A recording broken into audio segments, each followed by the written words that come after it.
This is one of those movies that is so paradoxical, I don't really know what to make of it.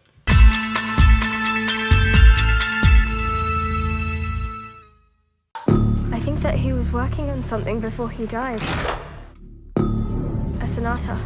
Some of the staves, they begin with symbols that I've never seen before. The Sonata is directed by Andrew Desmond. It stars Freya Tingley and the late Rutger Hauer, and it tells the story of a young violin prodigy who receives her father's estate after he commits suicide, only to uncover the dark forces he was tampering with along the way. I knew pretty much nothing about this movie going into it, aside from the fact that it was on the festival circuit for a while, and it was one of the last films to star the late, great Rutger Hauer. There was something about using music to summon demons that was a pretty cool concept, but like I said, this movie is kind of paradoxical and I don't really know what to think having seen it. It's this bizarre roller coaster of bad and good, and does some things incredibly and other things absolutely terribly, and I'm just stuck in this awkward limbo where I don't really know what to think. At its core, this film is a sort of gothic throwback to the Hammer horror films of old, and when it leans into that, it does it really well. The acting is pretty solid, especially from Freya Tingley, who is making the most of what she's given. I'll admit it's a bit ghoulish to have Rutger Hauer only taking up a few seconds of screen time, playing a ghost when he's dead. There is something kind of eerie about seeing an actor you know is deceased playing a ghost confined mostly to the background with virtually no dialogue. But those few lines of dialogue that he has are delivered really well, to no one's surprise. But honestly, the acting is the only thing that's really consistent throughout.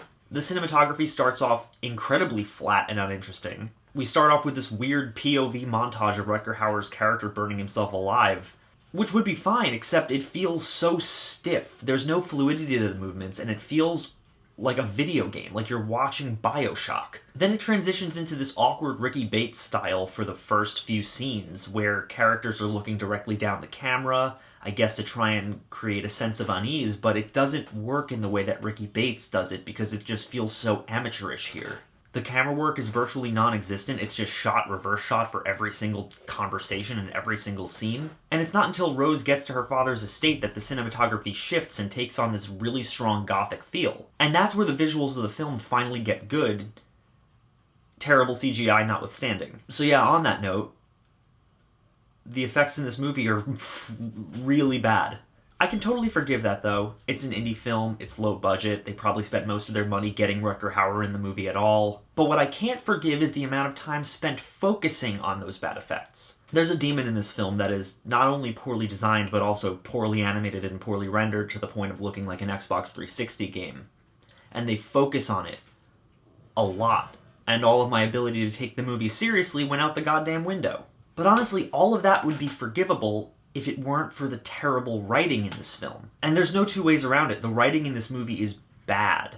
Bad, bad, bad, so bad. It's a film that's so enthralled by its own mystery that it feels the need to focus on that more than the horror. But at the same time, it doesn't care about its mystery enough to let the audience dwell on it for more than a minute. It just answers questions like a scene after they're asked. The dialogue is so ham-fisted and expository, the character motivations make no sense. Rose's manager, Charles, is kind of an enigma. He's been caring for her all her life, but he never once knew that her father was a famous composer. A famous composer who, despite being famous, no one seems to be able to mention without going into ridiculous amounts of detail and backstory on his life. Richard Marlowe, the crazy eccentric savior of classical music who disappeared to listen to the voices in his head?